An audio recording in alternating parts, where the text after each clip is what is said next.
Panginoon, sa mga buhay po namin na patuloy namin nararanasan ng kabutihan mo. Salamat po sa isang buong linggo muli na pinagtagumpay mo kami sa aming mga pinagdaanan. Salamat po sa kalakasan, salamat po sa mga bagay na na-achieve namin na sa mga nakalipas na araw. Panginoon, maraming salamat po sa buhay na nararanasan namin na kung gaano ka kabuti sa amin. Lord, wala po kaming ibang dapat gawin ngayon kung hindi magpuri at magpasalamat sa iyo, dahil karapat dapat kang sambahin at itaas, Panginoon. Kami po, Lord, ay patuloy na humihingi sa iyo ng kapatawaran sa lahat ng mga kasalanang nagagawa namin, sa lahat ng mga pagkukulang. Kami po, Lord, ay patuloy na nagpapakumbaba at nagsusumamo sa inyo, Panginoon. Lord, wala po kaming magagawa kung wala ka sa buhay namin. Wala po kaming kaya, wala po kaming ibang pwedeng gawin kung wala ka sa buhay namin.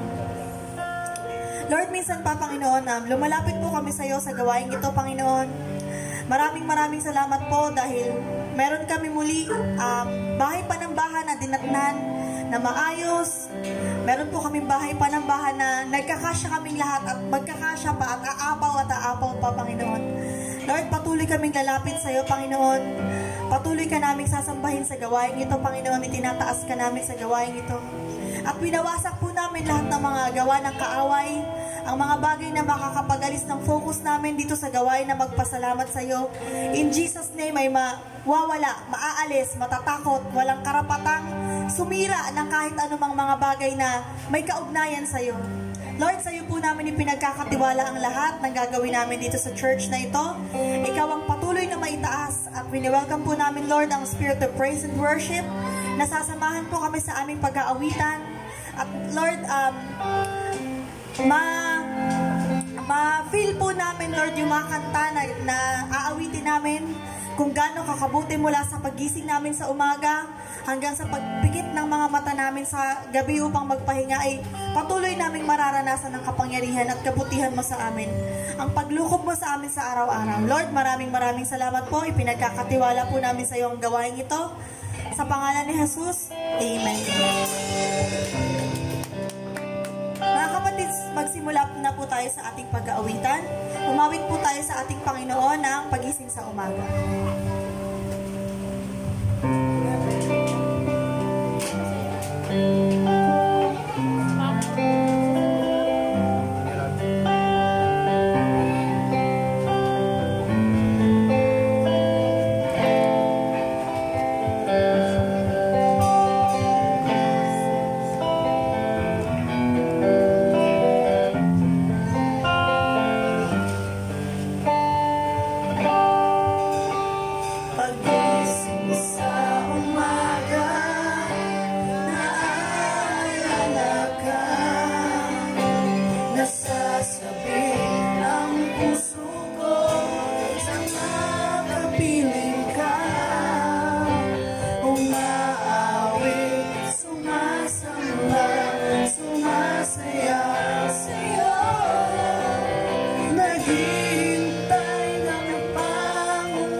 dakila ka.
66 verse 1 to 5. Sumigaw sa galak ang mga nilalang at purihin ng Diyos na may kagalakan. Wagas na papuri sa kanya ibigay. Awitan siya, ilulatiin siya. Ito ang sabihin sa Diyos na dakila. Ang mga gawa mo ay kahanga-hanga. Yuyoko sa takot ang mga kaaway, dahilan sa taglay mong kapangyarihan. Ang lahat ng lupa ay kahit sinasamba. Awit ng papuriya ang kinakanta. Ang iyong pangalay pinupuri nila. Ang ginawa ng Diyos, lapit at pagmasdan. Ang kahanghangang ginawa sa tahan. Purihin ang pagkabasa ng salita ng Diyos. Amen po. So, sabi po dito, yuyuko ang mga kaaway. So, kailangan dapat sa pag-aawitan natin ay mabomba sila, mawasak silang lahat dahil wala tayong, alam niyo mga kapatid, makapangyarihan ng pag-aawitan. Naniniwala po ba kayo doon? So, ayun, meron tayong kakayahan na bumasak o magwasak ng mga gawa ng kaaway. Kaya mga kapatid, tayo po iaawit sa ating Panginoon. Halina't sama-sama.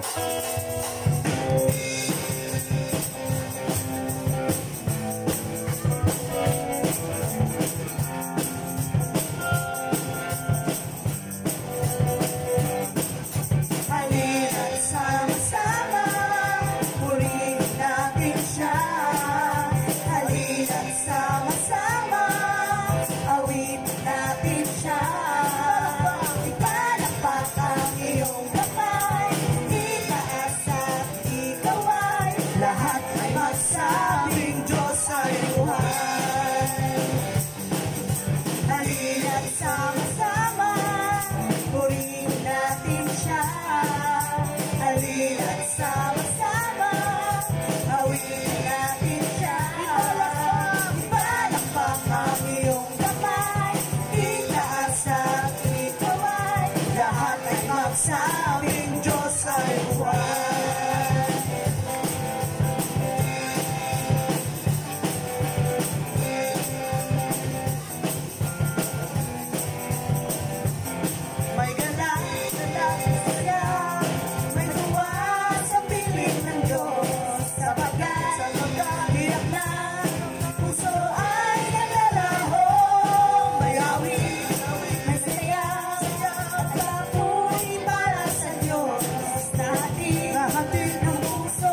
maraming salamat po, Panginoon, sa kalayaang umawit sa iyo. Salamat po sa mga kamay namin na malaya naming na itataas upang papurihan at pasalamatan ka. Minsan pa, Panginoon, kami po ay humihiling sa iyo, Panginoon, na samahan po kami ng spirit of praise and worship na mangunguna sa aming pag-aawitan, Panginoon. Ikaw ang patuloy na maitaas, ikaw ang patuloy na madakila. Maraming salamat po, Lord. Ang mga tinig po namin, Lord, ay nawa magamit namin upang maihayag kung gaano kakabuti at kung gaano kami nagpapasalamat sa iyo. Dahil kahit kailan, Lord, hindi mo kami iniwan at pinabayaan. Hallelujah, hallelujah, Lord. Maraming salamat po sa pangalan ni Jesus. Amen. Mga kapatid, tayo po ay patuloy na umawit sa ating Panginoon. Patuloy tayo magpasalamat sa Kanya dahil mabuti siya sa ating buhay. Awitin po natin, salamat Panginoon. Puso ko'y iyong sinisiyasa, buhay ko'y iyong alam, ang lahat kong lihim, O Yahweh,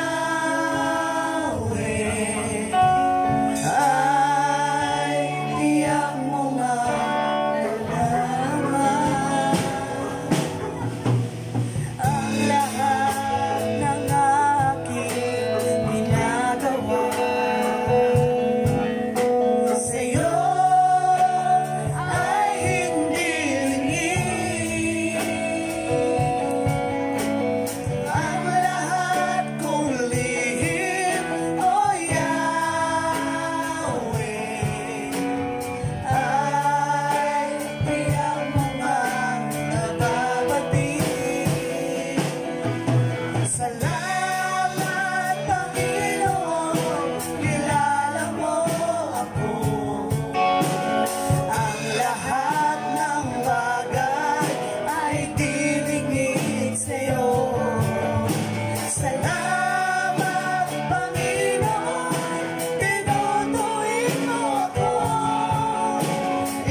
hatian.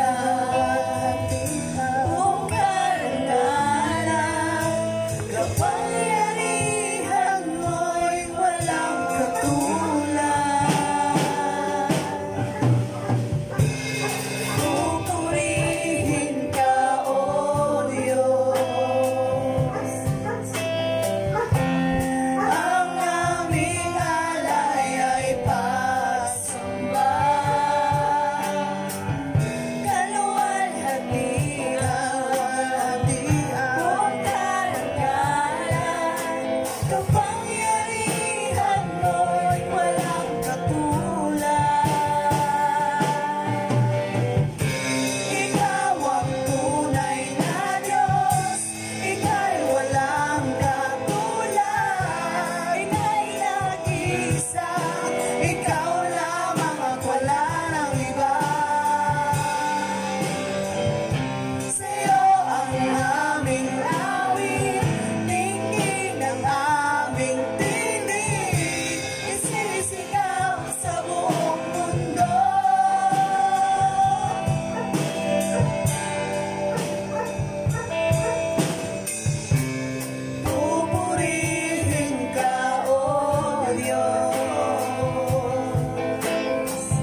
Panginoon, maraming salamat po dahil simula pa lang po ng aming awitin, Panginoon. Nalaman na po namin kung gaano mo kami kakilala, Panginoon. Wala pong naitatago sa iyo, wala pong kaming maililihim na kahit ano pa man, Panginoon. Salamat po, Lord, dahil kahit hindi pa kami dumadaing, ay alam mo na yung nararamdaman namin. Salamat po dahil kahit hindi kami karapat-dapat, ay pinatawad mo kami sa aming mga kasalanan. Salamat po dahil mabuti ka sa buhay namin. Panginoon, dalangin po namin na patuloy kaming mag-focus sa iyong kabutihan. Patuloy kaming mag-focus sa iyong kapangyarihan. Patuloy kaming mag-focus na may magagawa ka sa buhay namin. At magagawa mo lahat ng imposible na iniisip namin. Lord, maraming salamat po sa patuloy naming pagsama-sama dito, Panginoon. Patuloy kang maitaas, patuloy kang matakila, patuloy naming makilala kung gaano ka kabuti sa amin, kung gaano mo kami minahal, at kung gaano umaapaw yung grace mo sa amin, yung mercy mo sa amin. Lord, patuloy kaming dadalangin sa iyo na lahat ng tatayo dito sa harapan ay pagpalain mo, Panginoon. Langisan mo po, Lord, ang kanilang mga bibig at nawa, Lord, lahat ng lalabas sa kanilang mga lapi, Panginoon, ay maging kalakasan ng aming spiritual na nangihina. At lahat po ng maririnig po namin, Lord, ay matutunan namin, bigyan mo kami, Lord, ng wisdom and knowledge, Panginoon, at may apply po namin sa buhay namin lahat ng maririnig namin dito sa church, Panginoon. Magpapalakasan po kami dito, Panginoon, sa pamamagitan ng mga salita mo, Panginoon. Kaya, Lord, dumadalangin kami, Lord, na ihanda mo po kami sa aming maririnig, sa aming mga pastor, mula kay Pastor Randy, Pastor Ravi, Pastor Telly, Brother Hill at Brother Johnson. Ikaw po, Panginoon, ang patuloy na magbigay sa kanila ng kalakasan, na maghayag ng mga salita mo, at tapang pa, Panginoon, na walang pag-aalinlangan na ipakita sa amin o ituro sa amin kung gaano mo kami kamahal at gaano kakabuti at kung gaano mananatili ang mga salita mo dito sa amin. Maraming salamat po, Panginoon. Itinataas ka namin sa pangalan ni Jesus. Amen. Ayun, napagod po ba tayo, mga kapatid? Hindi. Pero boses pagod na. Pero wala po tayong karapatan muna mapagod kasi aawit pa tayo, mga kapatid. Magkakamustahan tayo, magkakamayan tayo, awitin po natin. Kaibigan, kamusta ka na?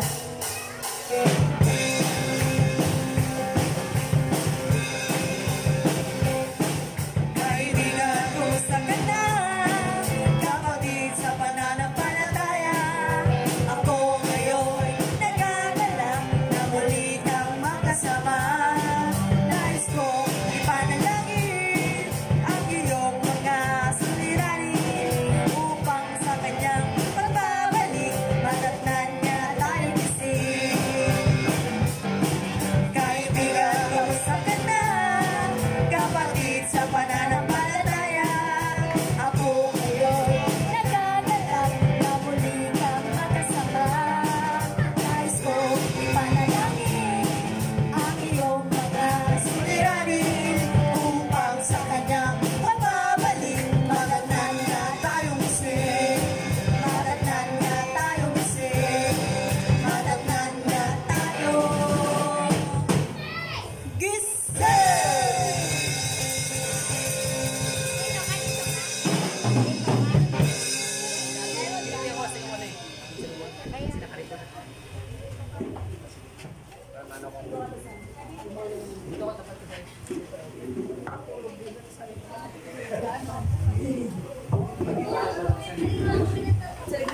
Mapagpalang tanghali sa bawat isa. Tayo po ba ay na-bless sa pag-aawitan natin sa ating Panginoon? Hala, parang ang hina. Tayo po ba ay na-bless? Amen. So ayun po, napakasarap po talagang umawit sa ating Panginoon. At tayo ay release, na revive yung anumang ating iniisip sa isang linggo. Pero salamat sa Panginoon dahil tayo ay nagtagumpay, tayo ay muling nandito para magbalik pasalamat sa ating Panginoon sa ginawa niya sa isang linggong pagsama sa atin sa bawat araw, sa bawat hamon, sa bawat pagsubok na ating naranasan sa ating buhay. So ayun po, mga kapatid, tayo po ay muling nagagalak dahil nakasama na po natin muli ang ating isa ding kapatid na alam po natin na na-miss po natin dito sa na kasama natin sa gawain ng ating Panginoon, si Brother RJ. Palakpakan po natin ang Panginoon sa buhay po ni Brother RJ. Praise God. Ganun po, sino po ditong mauna na magbigay pasasalamat sa ating Panginoon? Ayun, hindi na tayo lalayo mga kapatid. Dito na po tayo kay Brother RJ. I-share mo lang po yung kabutihan ng Panginoon sa buhay mo. Nabigla ka, no? Salamat ka sa Panginoon, mga good isang Lord sa'yo. Nagpapasalamat ako sa Panginoon kasi di niya ako pinabayaan sa loob. Kahit hirap na po ako. Nanalig pa rin po ako. Nag-ano pa rin po kami. Nag-church pa rin po kami doon. Nanalangin po kami na hindi kami pababayaan ng Panginoon. Yun lang po. Maraming salamat. Amen. Amen. Amen. Praise God. Nakita naman po natin na kahit gaano kahirap, kahit anumang pagsubok na napagdaanan ng ating kapatid. Sabi nga kahit physically, emotionally na ikaw ay pagod na, pero kapag ikaw ay lumalapit sa ating Panginoon, hindi ka mabibigo eh. Andun yung katugunan ng ating Panginoon. Basta andun hindi naman instant na ganun yun na itutugon ni Lord yung panalangin mo. May process din po yun. So ayun po, salamat muli sa ating Panginoon dahil nakasama natin muli ang ating kapatid na namiss na po natin dito sa gawain ng ating Panginoon. So ayun po, sino pa po dito ang gusto magpasalamat sa ating Panginoon? Ayun po, palakpakan po natin ang Panginoon sa buhay po ni Sister Helen. Praise God. Praise God muli mga kapatid. Ngayon lang ulit ako nakatayo dito. Kapatid, dahil noong mga nakaraan mga kapatid, parang gustong-gusto ko mga kapatid, kaya lang yung di ba, yung parang hinang-hina ka, na parang wala kang sasabihing nakaka-bless. Oo, di ka makaka-encourage ng tao. Kaya sabi ko, yung prayer ko na lang lagi sa Panginoon, Lord, matatapos din to. Alam ko na hindi mo to ibibigay sa amin ng hindi namin makakayaanan. Unang-una mga kapatid, yung pinagpapasalamat ko sa Panginoon, yung hiningi ko talaga sa Kanya yung, Lord, bigyan mo ako ng mahabang pasensya, lakas ng loob. Sabi ko, yung yung sobrang galit mo mga kapatid, na halos na kunting makaano ka lang, yung iiyak ka na. Yung una mga kapatid kasi, nung nakita ko to, na nakalabas na, parang, sabi ko, wait lang. Sabi ko, nandito na siya. Sabi ko ba, tapos nakita ko yung itsura niya mga kapatid, yung pagsabi niya sa akin nata, si Kuya Gab, kawawa naman. So sabi ko, parang siyempre yung ano pa na, hayaan mo siya, dun gusto niya yun. Sabi, uwi ko sa bahay. Pagdating ko sa bahay, tumulo talaga yung luha ko habang naglalakad ako. Yung salita kong pabayaan mo na, yung parang yabang. Pero deep inside, nanay ka, di ba? So mga kapatid, nung araw na yun, parang sabi ko, paano? Wala naman pera, kumbaga sana mayroon, pero hindi sapat doon sa may fianza na yung babayaran. Sabi kong ganun. So nagpray ako sa Panginoon, sabi ko, Lord, bigyan mo ako ng lakas ng loob na makaisang hakbang. Kasi yung hindi ko malalaman kung paano ko umpisahan kung hindi ko siya hahakbangin. So, nung time na yon, sabi ko, dadalaw ako sa kulungan. Pero pag-iisipin mo na, pag dadalaw ka doon, yung tutuwad ka makapagkapain ka pa. Sabi ko, hindi ko kaya yon. Pero hinihingi ko sa Panginoon yung tapang, yung tapang ng hiya. Yung makayanan ko siya. Ginawa ko siya mga kapatid, pero may isa pang matanda yung tita namin yung sa Padilla na binibiling ko lagi si Gap every time na dadalaw siya, yung lola nung chap-chap lady dito sa Antipolo. Hindi iba sa amin. Sa side ng mama ko, hindi sa amin iba yon, sa Masbate. Mga Abanyo sila, mga taga dun sila. Kumbaga sa tawag dito? De La Cruz, Abanyo, mga ganun. Yun po yung mga relatives namin doon sa may Masbate. So, nung pagkita niya kay Gab, kasi nang maraming dalaw, sabi niya, hindi rin raw niya pwedeng puntahan dahil hindi nga niya ka-apelyedo yung San Agustin at saka yung Tandok. So hindi pwede. Kaya mga kapatid, nung nagkita sila dun sa kulungan, parang nilob din ng Diyos na magkita sila. Nung nakita ng lulahin ni Gab, tita-tita namin kumbaga, nung inabangan niya ako sa palengke ng 2 araw, na kung kailan niya ako makikita. Nung nakita niya ako doon, umiyak na kaagad yung matanda. Sabi niya gano'n, pag hindi mo dinalaw si Gab, pag hindi mo pinuntahan si Gab, kalimutan mo na rin na kahit hindi mo naisipin na nagkakilala tayo, huwag ka nang dumaan dito sa akin, huwag ka na mag-bless, hindi na kita tatanggapin. So yun mga kapatid, yung parang nagano sa akin na, teka lang, parang sinusumpa naman ako nito. Parang ganito. So mga kapatid, salamat sa Diyos kasi nagkaroon ng pagdalaw. Tapos nandun yung gabay ng Panginoon, yung tapang, yung kinaya ko yung i-check pa ako doon, ganyan, parang ano ka ba, magdadala na ka kung ano sa loob. Na hindi sapat yung isang tuwad, mga kapatid, kailangan tumuwad ka ulit para makita nilang maigi. Kaya sobrang tapak ko dun mga kapatid sa part na yun kasi hindi ko kaya yon. Hindi ko yun kaya mga kapatid.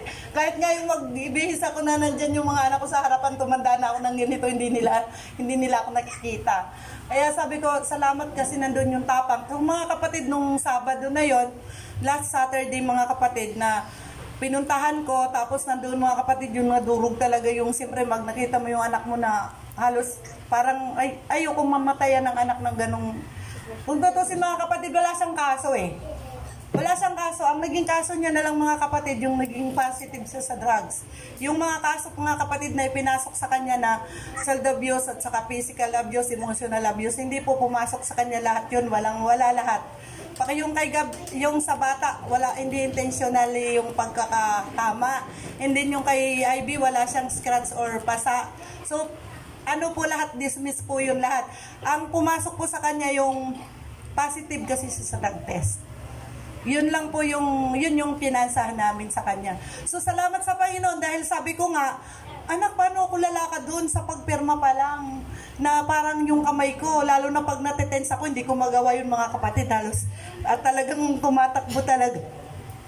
Pero nagpray ako sa Panginoon dahil walang ibang magagawa. Sabi ko, Lord, bigyan mo ako ng lakas, talino, wala po akong kaalaman, pero ikaw ang maggabay sa akin. Laging prayer ko talaga mga kapatid, kasi nung nilalakad ko na, sabi ko, paano ba ako mag-ano nito, ganito, ganyan. Parang pagkadito sa mga tanong-tanong na ganun, parang na ano ako mga kapatid, parang bang nahihiya ako, lalo na sa mga ganong kaya sabi ko, Lord, yung tapang pagdating doon mga kapatid, may nag-offer naman kaagad na piyansador. Sabi ko, kaysa naman akong mahirapan ng tudo-tudo, pinasok ko na yung piyansador mga kapatid. So, napakabilis ng proseso ng ganyong kaso pala kung ipinagkakatiwala mo sa Diyos lahat ng Kaya yun mga kapatid, yung kanina mga kapatid, nag-aawitan. Parang nandun yung tuwang-tuwa ako sa Panginoon kasi 'di ba yung mga nakaraan na halos hindi ko na yung oras ko na halos hindi ko na alam kung paano ko siya pagkakasyahin sa maghapon.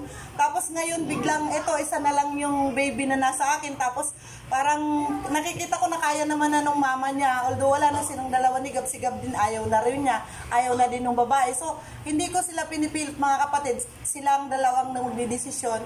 Nasa kanya yung tatlong bata, gusto pa nga niyang kunin. Sabi ko, okay lang, willing naman kaming ibigay. Basta kaya mo lang. Kasi, kaya lang naman ako hindi nagdidesisyon dati na ibigay sa kanya dahil nga sa ayokong magdesisyon. Kasi nga, tatay pa rin. Kahit nag-ano ka sama o tigis ng ulo, tatay pa rin talaga ang magdidesisyon.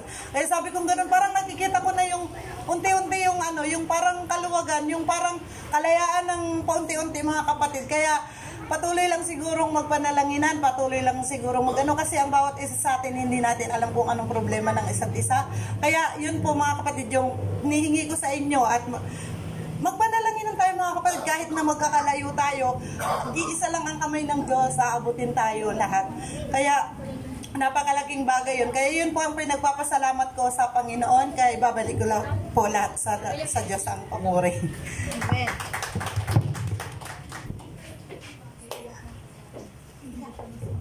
So, ayun po mga kapatid, narinig naman po natin kung gaano yung pagsubok na pinagdaanan ng ating kapatid na si Sister Helen regarding po sa kanyang anak na hindi po iba sa atin. Nakikita po natin doon yung titiwala niya sa ating Panginoon, kung gaano siya naniniwala na yung powerful ng prayer is nararanasan niya sa buhay po nilang mag-ina. At lagi lamang po natin tandaan na kahit anong pagsubok, kahit bigat na po tayo sa ating mga pinagdaanan, sa ating mga kinakaharap na problema, wag po natin kalimutan na andyan lagi ang Panginoon na nag-aantay lang sa atin na tumawag tayo sa Kanya. So, lagi natin tandaan in times of problems, in times of challenges, struggles sa ating buhay, dapat kay Lord tayong lumalapit, umpisa pa lang, dahil kahit kailan hindi niya tayong bibiguin. So ayun po mga kapatid, salamat po sa lahat ng nagpapatotoo dito, salamat po sa nag-share ng mga kabutihan sa ginawa ng Panginoon sa buhay natin sa isang linggong nagdaan. So ayun po, dadako na po tayo sa memory verse po sa, ano ba yun? Sa Proverbs 15 verse 8. Oh, sino mauna?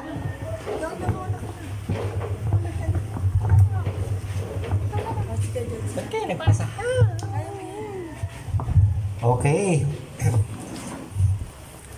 So sa memory verse po is Proverbs 15:8.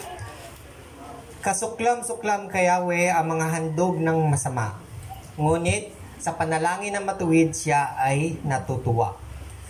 So siyempre kung naglilingkod po tayo sa Panginoon bilang naglilingkod sa Kanya, hindi naman yata maganda kung naglilingkod tayo sa Panginoon tapos yung mga gawa natin is hindi kaya-aya sa paningin niya.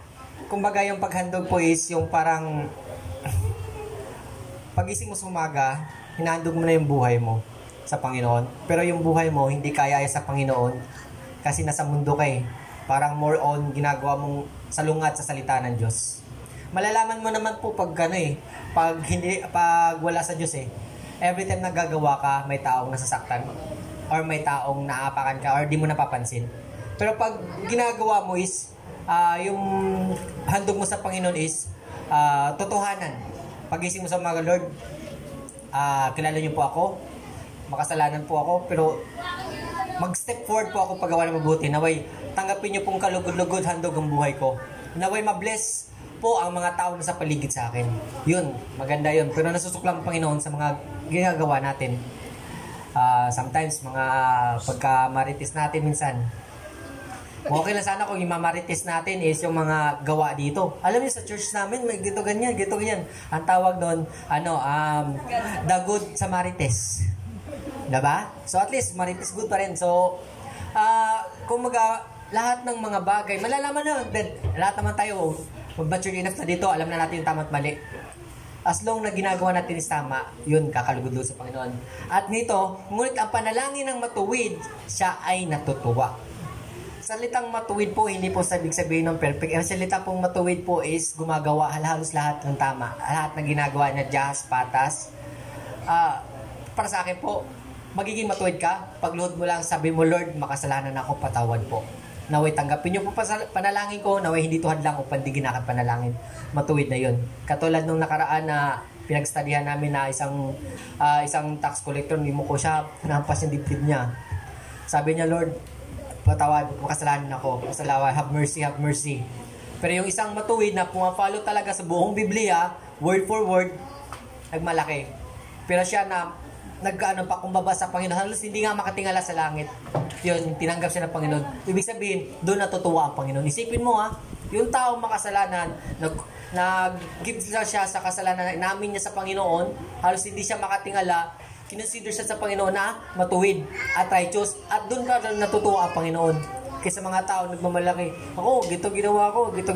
Ilang years ako sa Christian, dami ko nang nabigay. No. At tinitignan ng Panginoon yung puso natin lahat.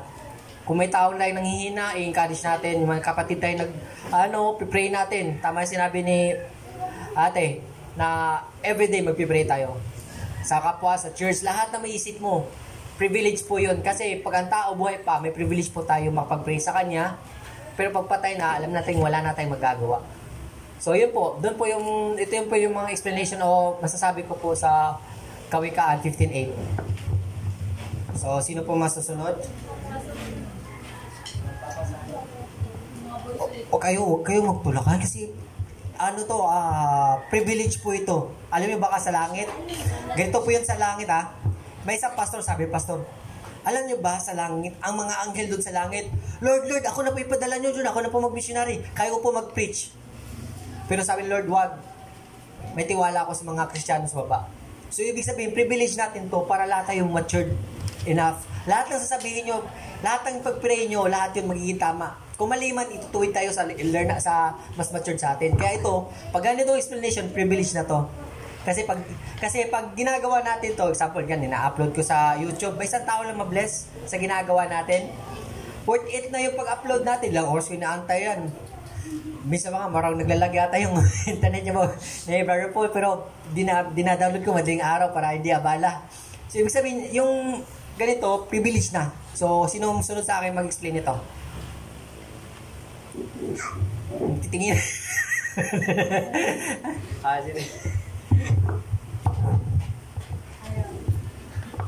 Sabi po dito, kasuklam-suklam kay Yahweh ang handog ng masama, ngunit panalangin ng matuwid ay siya ay natutuwa. So, para sa akin po, dito sa may, kasuklam-suklam, parang iba di ba? Iba yung kagalit-galit, yung suklam, talagang Hatred. oo, parang medyo mas mabigat 'yon. So, mas nakakatakot 'yon, mga kapatid. So, pagka tayo hindi dapat sa harap ng Panginoon, or may mga kasalanan tayo na alam niyo 'yun, kasi wala tayong matatago, di ba? So, alam ni Lord kung ano yung meron tayo sa puso natin tsaka sa isip natin, hindi pa natin sinasabi. Kaya kung meron man tayong tinatago at alam nating mga bagay na nakarumihan sa sarili natin, ako bilang araw-araw na pagmulat ko sa umaga, Lord, salamat, kahit hindi ako karapat-dapat, iningatan mo kami buong magdamag. Kasi, ayun, nakikita natin, no? Kasuklam-suklam sa kanya yung handog na masasama. Di ba mga kapatid, ang pagsisinungaling, masama yun. So, hindi po natin, kahit magsinungaling tayo sa tao, sa Diyos, hindi makikita niya yan So, kailangan aminin natin sa Panginoon agad na makasalanan tayo, para hindi tayo maging kasuklam-suklam sa harapan niya, na kahit akala mo, galing-galing mo na, pero hindi pala yun ganon. So, eto, sabi pa dito, ngunit ang panalangin ng matuwid, siya ay natutuwa. So, hindi po tayo magiging matuwid sa harap ng Panginoon kung hindi natin tinanggap si Jesus. So, ayun, yung pagkilala sa pagtanggap natin sa Panginoong Jesus ay napakahalaga po dahil hindi po tayo maituturing ng Ama sa Langit na matuwid kung hindi natin tinanggap si Jesus sa buhay natin. So, hindi natin kinakabuhay yung pagtanggap natin sa Panginoon. Kasi, ang pangit naman ng tinanggap mo si Jesus dito, pero paglabas mo sa church, ang layo na. Huwag po nating sayangin yung kayang ibigay ng Panginoon sa atin na kaginhawaan na meron ng katulad sa langit na ipaparanas niya dito sa lupa kapag namuhay ka ng naaayon sa plano ng Panginoong Jesus sa buhay mo. Yun lang po. Ikaw na lang. Para maganahan sila. Same lang. Copy-paste na lang.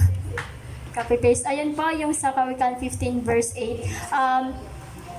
Yun po yung sa paano tayo mamumuhay dito sa mundo. Alam naman po natin na ayun nga, hatred po ng Panginoon yung taliwas tayo sa bilang nakakakilala na tayo, tapos taliwas yung mga ginagawa natin sa gusto, sa will ng ating Panginoon.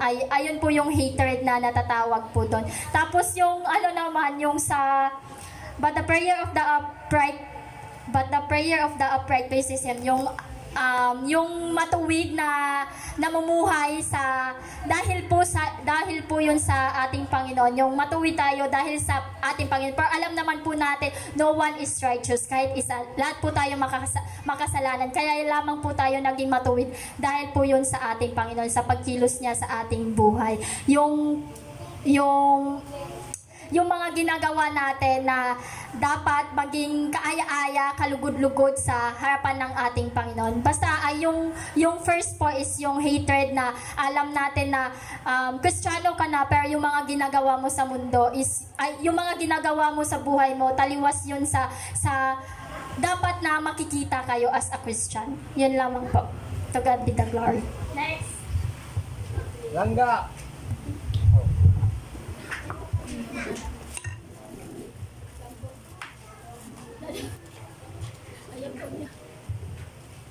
So ayan, yung makikita dito sa Kawikaan 15 to 8, makikita dito yung kung ano ba yung ayaw ng Panginoon at kung ano yung gusto niya na dapat natin ginagawa. Ay makikita dito na suklam kay Yahweh ang handog na masama. Small or malaking kasalanan, ayaw ng Panginoon yon. Hindi nakakalugod sa Kanya. So dito, ngunit sa panalangin ng matuwid, siya ay matutuwa.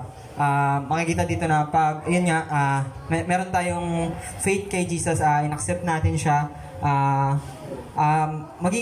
pag in-accept natin siya, makakagawa tayo ng mga bagay na matuwid na kaaya-aya sa Kanya. Yun lang. Amen. Kailangan ito pula ka?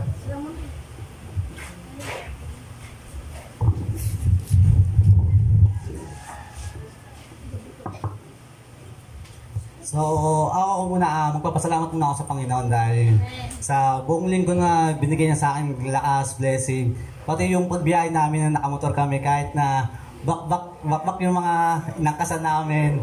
Nandun pa rin yung pag-iingat ng Panginoon sa amin. Kahit na matraffic, nakakapagod, kumbaga, iniingatan niya kami. Hindi kami niya inayaan na ma-aksidente o maano. Kahit yung isa untikan na, pero nagpapasalamat pa rin kami kasi nandun pa rin yung paggabay ng Panginoon. Kumbaga, ito share ko lang para sa akin, kung ano yung kabutihan ng Panginoon na nagawa sa akin. Kasi yung that time, yung nakarang araw bago ako mag-leave sa trabaho ko, naging partner ko yung may problema. Kumbaga, naging partner ko siya, nakasama ko siya bago ako mag-leave nakarang araw. Kinuwento niya sa akin yung problema niya. Sabi ko sa kanya, same tayo ng pinagdadaanan sa problema sa pamilya, sa pera, pero iba-iba tayo kung paano natin dalhin yung problema. Sa akin, may problema ako, pero tinataas ko sa Panginoon yung problema ko kasi siya lang talaga makakatulong sa akin eh. Yung binibiro na nga ako ng mga kasama ko eh. Boy, iba ka na, maka-Diyos ka na. Like hindi kasi wala naman tayo ibang malalapitan eh, kundi Panginoon lang eh. Kumbaga, sinuko ko sa kanya lahat ng problema ko sa mga pamilya ko, lalo na sa mga anak ko eh. Kasi ulila rin ako sa mga anak ko. Diba? Kumbaga, yung pagkaulila ko, tinutugon ko sa mga bata, yung anak ng Napaw. Doon ko inaano yun eh. Kumbaga, sabi ko sa kanya, ito, may problema tayo, pero itawag mo sa Panginoon yan, iyak mo yan, hindi tayo papabayaan ng Panginoon. Hindi man ngayon, pero sa susunod na araw, lahat ng dasal natin, papakinggan ng Panginoon yan. Kumbaga, sabi ko, pati ako nagulat ako sa sarili ko eh. Wala, nasabi ko yun sa kapwa ko. Dati ako lang sinasabihan ng gano'n ni Brother Paul. Nasabihan niya, ilapit mo sa Panginoon niya. Pero ngayon, di ba, nagagawa ko sa mga kapwa ko. Kaya ayun, ngayon dito sa verse natin, para sa akin ako, makasalanan ako.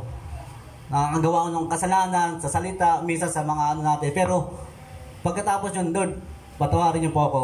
Kasi nakagawa ko ng kasalanan ng ganito na hindi ko po kagustuhan. Kumbaga, Lord, hindi ko po sinasadya, umingi po ako sa inyo ng paunanin, lahat ng nagawa kong kasalanan po. Pero, Lord, naniniwala ako, Lord, na papatawarin niyo po ako sa nagawa kong kasalanan po, Lord. Kumbaga, yun na lang, kahit na wala ako sa simbahan, kahit na wala ako dito, nasa sulok lang ako, Lord, patawarin niyo po ako, Lord. Kahit na alam niyo yung simpleng salita na humingi ka ng patawad, basta galing sa puso mo, papatawarin tayo ng Panginoon. Yun lang, maraming salamat. Amen.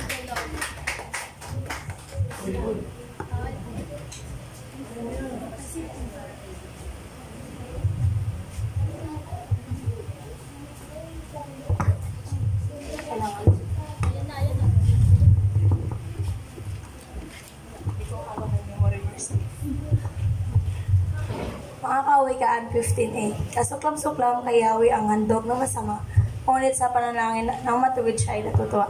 So, ang masasabi ko lang po dito is, di ba, lingkod na tayo ng Panginoon, tapos, wala tayong galang sa mga nakakatanda sa atin. Hindi po yun na nakakalugod sa Panginoon. Then, yung sinasabing panalangin yung ito nung nanampalataya tayo sa Panginoon at nung nagkaroon tayo ng connection sa Kanya, ito. Kaya mo yan. Yung nagkaroon tayo ng connection sa kanya, natutuwa po yung Panginoon sa atin.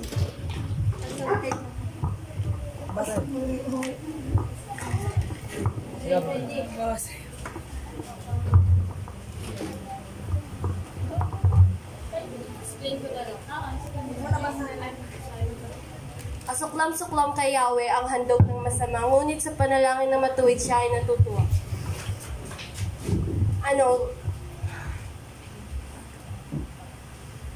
Kasuklam-suklam, parang galit siya sa mga gumagawa ng masama, pero ngunit sa panalangin ng matuwid siya ay natutuwa. Sa mga nanalangin ng matuwid, siya ay natutuwa.